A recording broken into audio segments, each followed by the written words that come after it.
भारत की सुरक्षा, भारत के बॉर्डर, भारत के सैनिकों पर, जवानों पर, और उसी पर हमला नरेंद्र मोदी जी की सरकार पर।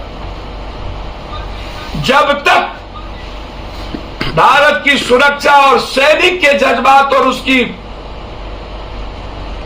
सम्मान को वापस नहीं किया जाएगा, जन अधिकार पार्टी आज 4 बजे पुतला दहन, कल पूरे बिहार में पुतला दहन, पूरा बिहार में आंदोलन, तब तक आंदोलन होगी जब तक नरेंद्र मोदी की सरकार अग्निवीर निर्णय को वापस नहीं लेगी। दूसरा, ये कांग्रेस पर हमला नहीं है। पहली बार किसी भी पार्टी के दफ्तर में पुलिस धूप करके महिला सांसद और सीनियर लीडर को घसीट के मारा। जैसे देश में पहली बार बिहार में विधायिका को पिटवाया, उसी तरह कल जो हुआ, यह सवाल राहुल गांधी जी या कांग्रेस का नहीं, यह सवाल इस सरकार के उस मानसिकता का है जो इस देश की रक्षा के लिए युवाओं और किसानों की आवाज उठाएगा। जो लोग अदानी के खिलाफ 8 लाख पैर काटने को राहुल गांधी ने रोक दिया छत्तीसगढ़ में, जो अदानी के खिलाफ बात करेगा, जो अदानी के ईडी के द्वारा, अडानी ईडी के द्वारा परेशान किया जाएगा। आज हमारे जैसे साथियों को इस ईडी और इस तरीके के खिलाफ खड़े होने की जरूरत है। इसीलिए 23 तारीख को हर परिस्थिति में, यदि हमें तो आश्चर्य है, 3 दिन से लगातार, अब 4था दिन कल फिर बुलाया गया।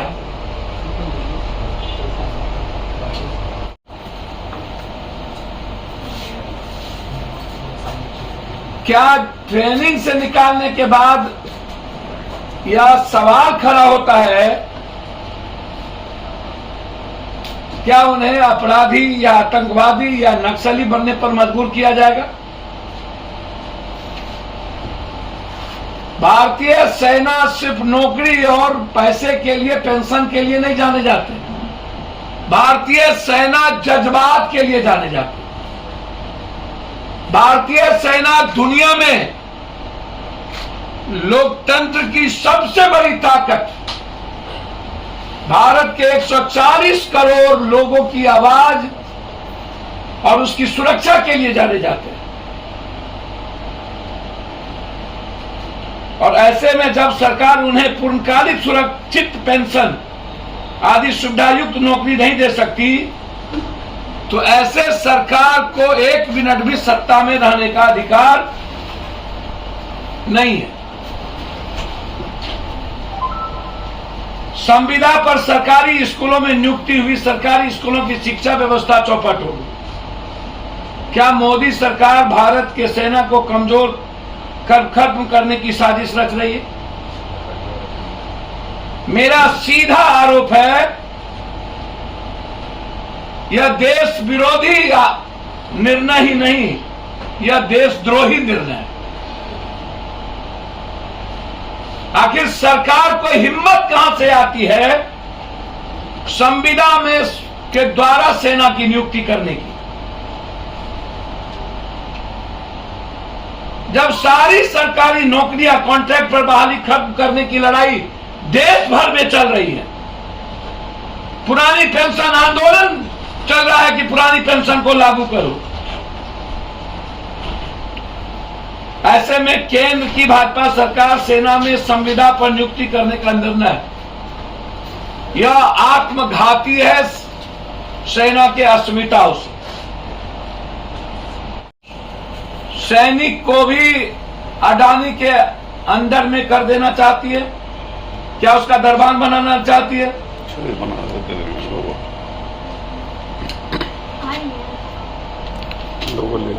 क्या 4 साल के बाद हमारे सैनिक अडानी के दरबारी करेंगे? नौकरी कौन तय करेगा?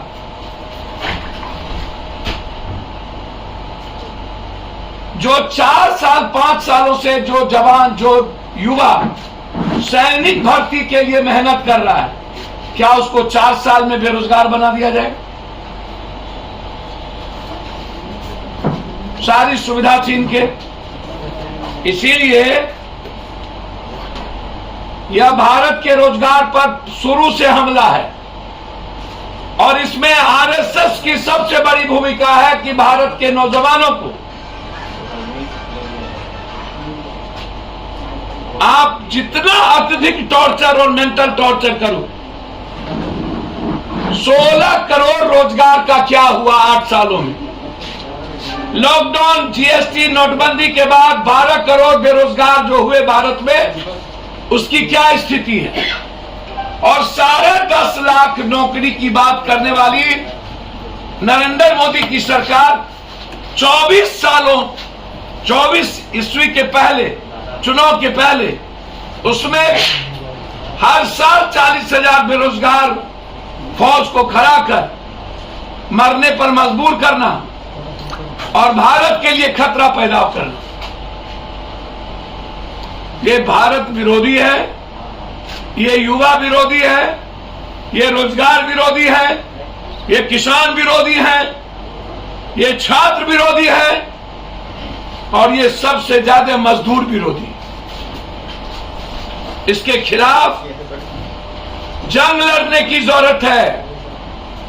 नरेंद्र मोदी जी जवाब दीजिए, 8 सालों में 16 करोड़ नौकरी कहां गई? जी, सेना के मुद्दों पर, सेना के सवाल पर, भारत की सुरक्षा पर, बॉर्डर के सवाल पर, 1 पेंशन 1 रैंक के सवाल पर, पुराने पेंशन के सवाल पर हिंदुस्तान में वो प्रधानमंत्री की जुमलेबाजी सरकार के द्वारा कई सारे जुमले, जिसमें सेना भी इनके लिए जुमला। मुझको लगता है कि इससे बड़ा जुमला क्या हो सकता है? अमित शाह जी ने जो बात कही, चाहे वो नोटबंदी, काला धन, ब्लैक मनी, जो भी चीजें उन्होंने कही, और आज 8.5 सालों में उनकी जो जुमलेबाजी हुई, यह काबिले बर्दाश्त नहीं है कि हिंदुस्तान की असुरक्षा,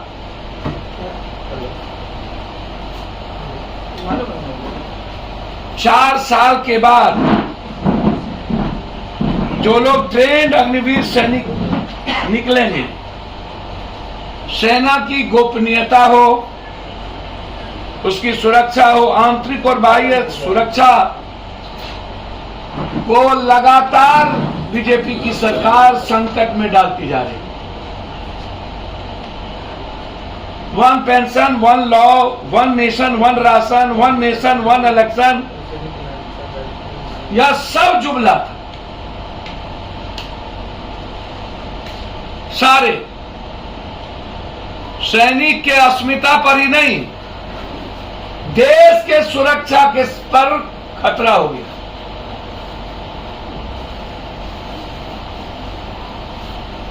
सवाल यह है कि 4 साल के बाद 22 साल, 21 साल, 23 साल का बच्चा क्या करेगा? 75%। जो ट्रेंड होके निकलेगा वो भी 6 महीना मात्र ट्रेनिंग। यदि उनकी जिंदगी खतरे में हुई, कोई पेंशन नहीं, जिस पेंशन की बात कांग्रेस की 2 सरकार पुरानी पेंशन योजना को लागू कर दिया, बीजेपी की एक भी सरकार ने पुरानी पेंशन योजना लागू नहीं की। है हिम्मत? कश्मीर में 56 इंच सीना गई, और भारत के जवानों को बर्बाद करने वाली यह सरकार ईडी और सीबीआई का सहारा लेकर लगातार विपक्षों पर हमला। इसलिए जन अधिकार पार्टी की जिम्मेदारी बनती है कोई भी ऐसी क्रूरतम शासक चंगेजी हुकूमत जो नेपथ्य में आरएसएस हो और लगातार संविधान और लोकतंत्र पर हमला हो, उसके खिलाफ महाभारत तो जंग लड़ने की जरूरत है। यदि इसी तरह विपक्ष को तंग किया गया तो 23 के बाद भारत सरकार की एक भी दफ्तर बिहार में चलने नहीं देंगे, उसके खिलाफ बगवाज होगा, रेलें बंद होगी।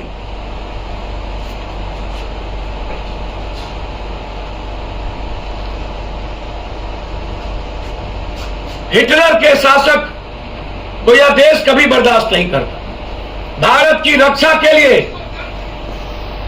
एक पप्पू नहीं लाखों पप्पू कुर्बान होने को अब तैयार है। और नरेंद्र मोदी और अमित शाह के डर को खत्म करने के लिए